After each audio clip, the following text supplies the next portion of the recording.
اور ڈنڈوں سے chief justice کو، یعنی کبھی ایسی دنیا کی جمہوریت میں ایسا مناظر نہیں ہوئے کہ ڈنڈے مار کے اس چیف جسٹس کو اور ڈرا کے اس کو بگایا، اور پھر پیسے چلائے، بریف کیس جو مافیا آپریٹ کرتا ہے، یا ایلیمنیٹ کرتا ہے اور یا پھر خریدتا ہے. تو آزاد عدلیہ کو اس نے تباہ کیا.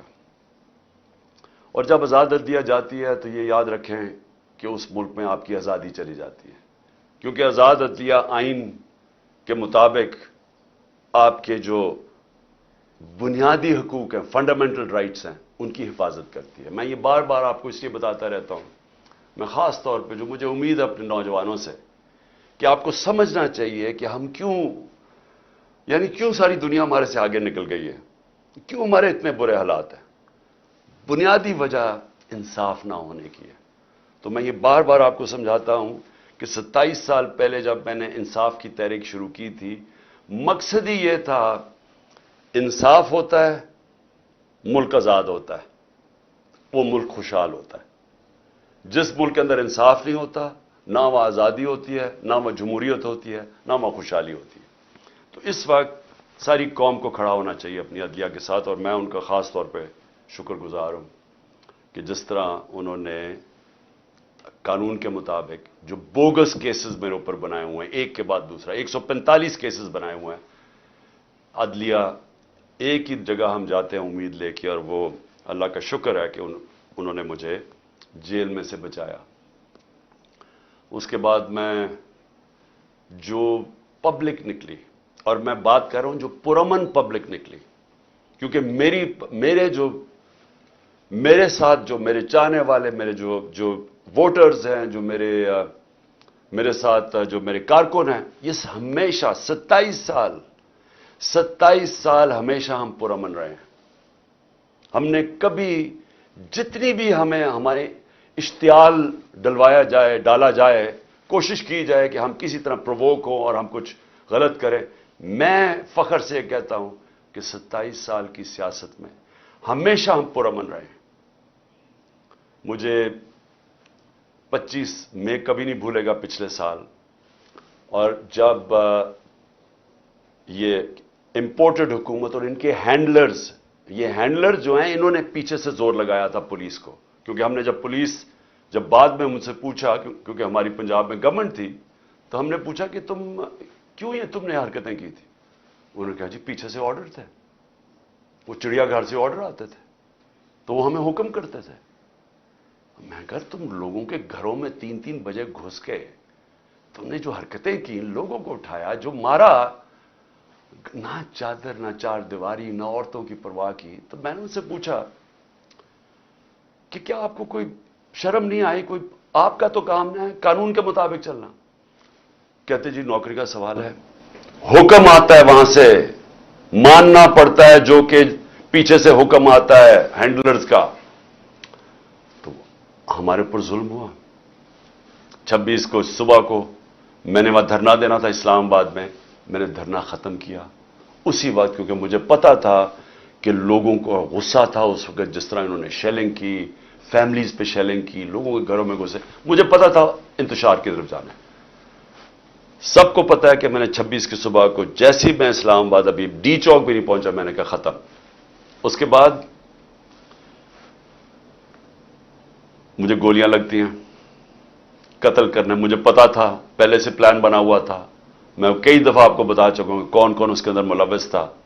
مجھے سارے جو فنکار، جو اداکار اس کے اندر تھی، مجھے سب کے نام پتا ہے، اوپر سے لے کے نیچے تک. جتنے ہم سمجھتے ہیں کہ وہ ایک کا نام جو لیتا ہوں، اس سے بھی اوپر کا بھی مجھے پتا ہے کہ اس نے گو ہیڈ، گرین لائٹ کس نے دی تھی. کون اوپر 2 لوگ تھے جنہوں نے اس آدمی کو گرین لائٹ دی تھی. اور پھر ان کے ساتھ وہ جو سویلین ملا ہوا تھا، جو رانا ثناء اللہ اور وہ شہباز شریف. مجھے جب گولی لگتی ہے، کیا میں نہیں، ایک قتل اللہ بچاتا ہے مجھے، کیا تب انتشار نہیں ہونا چاہیے تھا؟ تب کیوں نہیں توڑ پھوڑ ہوئی؟ تب کیوں نہیں گراؤ جھلاؤ یہ جو ہوا ہے؟ کچھ نہیں ہوا، کیونکہ یہ میرا فلسفہ نہیں ہے.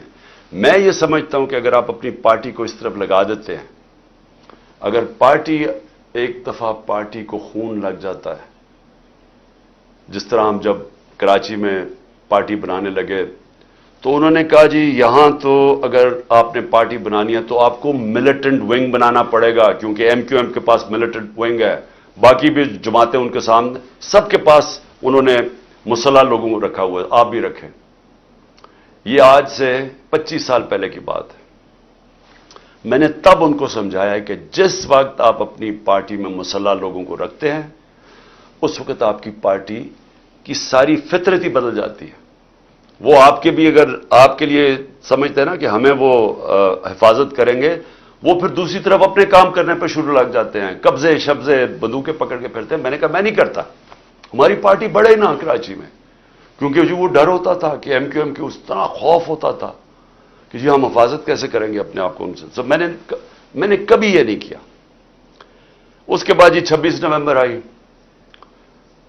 کم از کم 4 لاکھ لوگ تھے پنڈی کے اندر، صرف ہم نے جانا تھا وہاں سے واک کر کے اسلام آباد، وہاں انہوں نے پولیس جمع کی ہوئی تھی۔ پھر مجھے پتا چلا کہ میں نے کہا ویسے لوگوں کو، ایک تو تھا کہ مجھے گولیاں لگیں، پہلی دفعہ میں، خیر اس وقت میں ٹھیک بھی نہیں تھا، وہی کال آف کر دیا، واپس آ گیا وہاں سے۔ لوگ مایوس ہوئے کہ جی آپ وہ سارے تیار ہوئے تھے اسلام آباد جانے کے لیے، کیونکہ 3 دفعہ ہمارے خلاف دھرنے دیے گئے تھے یہ پی ڈی ایم کے لوگوں نے، ایک ایف آئی آر نہیں کاٹی تھی کسی کے اوپر۔ موقع دیا، آئیں جی آئیں بے شک۔ انہوں نے 25 میں پہ بھی ہمارے اوپر پتہ نہیں کتنی ہزاروں ایف آئی آرز کاٹی۔ پھر اس کے بعد میں نے جب دیکھا کہ اگر ہمارا یہ حق تھا، پرامن احتجاج ہمارا حق ہے، ہم نے نہیں کیا۔ میں اس کے بعد آگے آ جاتا ہوں 8 مارچ کو سب کو پتہ یہاں کیا ہوا۔ الیکشن ریلی شروع ہو رہی ہے، پتہ چلا جناب دفعہ 144 لگا دیا۔ الیکشن ریلی، الیکشن اناؤنس ہو چکا ہے، دفعہ 144 کیسے لگتا ہے؟ پورا پلان کیا ہوا تھا انہوں نے، ایک پلان کے تحت چاہتے تھے کہ تشدد ہو یا انتشار پھیلے، کیونکہ الیکشن سے بھاگ رہے ہیں۔ سو ایک چیز بنیادی چیز آپ سب نے سمجھنی، جو لوگ الیکشن چاہتے ہیں وہ انتشار نہیں چاہتے۔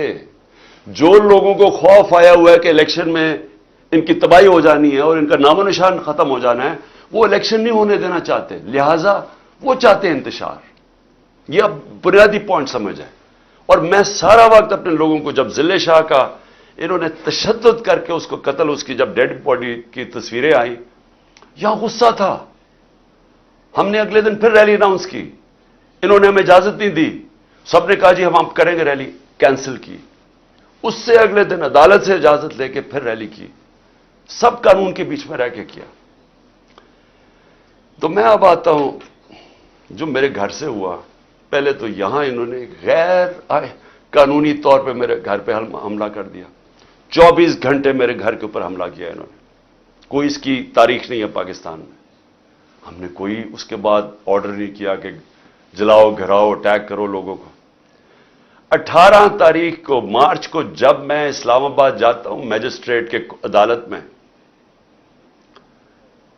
جب وہاں ٹول پلازا اسلام آباد پہنچتا ہوں، میرے گھر پہ اٹیک کر دیتے ہیں، آرمڈ کار سے، 72 بند گاڑی سے میرا دروازہ توڑتے ہیں۔ لاہور ہائی کورٹ کے فیصلے کے بغیر، بلکہ لاہور ہائی کورٹ کا فیصلہ ہوتا ہے کہ صرف 2 آدمی آ سکتے ہیں سرچ وارنٹ کے ساتھ، فیصلہ تھا ان کا، 45 لوگ یا دروازہ توڑ کے پولیس والے کر کے سب کو گھر لوٹنا، جو چیز ملی چوری کی، تباہ کی، لوگوں کو مارا دھاڑا، ہڈیاں توڑ دی بیچارے لوگوں کو، اٹھا کے لے گئے لوگوں کو۔ اکیلی بشرا بیگم یاد تھی۔ ہم نے پھر بھی آرڈر نہیں کیا، غصہ مجھے بہت تھا۔ میں یہ آپ کو کہوں کہ مجھے کبھی بھی غصہ آیا ہے کہ ایک خاتون پردہ دار اکیلی گھر میں بیٹھی ہیں اور چاروں طرف آوازیں آ رہی ہیں، اوپر نیچے پولیس کہ وہ مار رہے ہیں، وہ چیخیں ان کی آوازیں آ رہی ہیں، کھڑکی کے باہر لوگوں کو مار رہے ہیں ڈنڈوں سے، اکیلی خاتون، کوئی شرم کوئی غیرت نہیں تھی ان میں۔ سب سے زیادہ مجھے غصہ تب تھا۔ مجھے 18 تاریخ کو وہاں قتل کرنے کی کوشش کرتے ہیں، اسی دن جوڈیشل کمپلیکس کے اندر۔ کوئی میں نہیں کہتا کہ جی ہم ملک کے اندر سارے نکل جاؤ باہر، اٹیک کرو، کوئی نہیں کہتا۔ تو اب میں یہ کہنا چاہتا ہوں کہ یہ جو ہوا ہے، کیونکہ مجھے کل سے خبریں ملنی شروع ہوئی، کیونکہ میں تو نظر بند تھا نا، مجھے تو پتہ ہی نہیں ہو کیا رہا تھا۔ مجھے تو جب یہ اٹھا کے لے کے گئے ہیں تو مجھے تو اس کے بعد تو پتہ ہی نہیں کیا ہوا ہے۔